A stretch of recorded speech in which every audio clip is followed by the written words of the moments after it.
Որ ընտրողներ անդադ առավոտից գալիս են, վստահված անձինք, լրագրողներ, դիտորդներ, հանձնաժողովի անդամներ,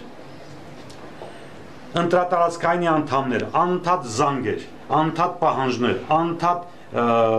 չգիտեմ, ինչ որ սենց դիտողություններ եւ այդ հանձնաժողովի նախագահը ի վիճակի է հիշելու ամբողջ կուսակցությունների կամ կուսակցությունների եւ դաշինքի անունները, որ կարողանա համակարգի Տիկին Խեչումյանը թեկնածուա թե թեկնածուա թե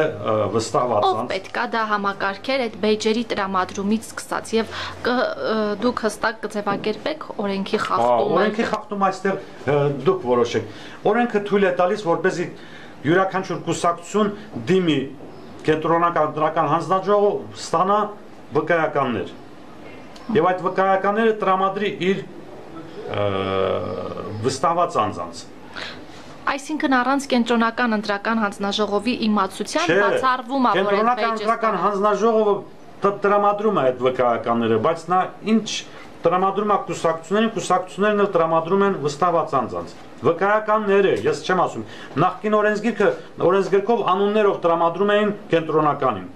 կենտրոնական անվանական էր տալիս բայց հիմա օրենքը փոփոխություն է կատարվել միայն այդ ձեր ասած ինչ եք ասում այդ վկայականներին ինչ եք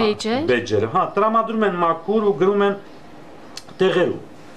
Համենայն դեպս չի թույլատրվում որ ավականու տեխնացուն լինի վստահված անձ օրենքը արգելում է Դա ինչ է նախատեսում օրենքը այդ տիպի խախտումը Այդ տիպի խախտմանը օրենքը ոչինչ չի պարտադրում Ուղղակի նման դեպքեր հայտնաբերելու ժամանակ պետք է նրան հեռացնել տեղամասնային ընտրական հանձնաժողով ու վերջ Դուք չեք իմացել որ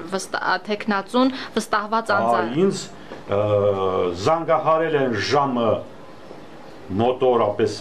եթե իմ հիշողությունը չի դա ժամը 6-ի թե 7-ի սահմաններում ես նախագահին հանձնարարել եմ որպեսզի Մեսրոպ Մանուկյանին հեռացնի տեղամասային ընտրական հանձնաժողով Բայց չի հեռացրել որ ժամին ասացիք Ես ժամը չեմ կարող հիշեմ պատկերացրեք հիմա դու ինձ այն ժամ եք ուզում ես ասեմ ժամը 6-ին է եղել դուք կարող եք ապացուցել որ չէ 6:10 ինքը այնտեղ է եղել չէ Ես ոչ չեմ կարող ամեն ինչ հիշեմ հազարավոր զանգեր հազարավոր խնդիրներ Այսինքն ես նրանից 5 րոպե հետո ես զանգահարել եմ ասացին որ արդեն հեռացված է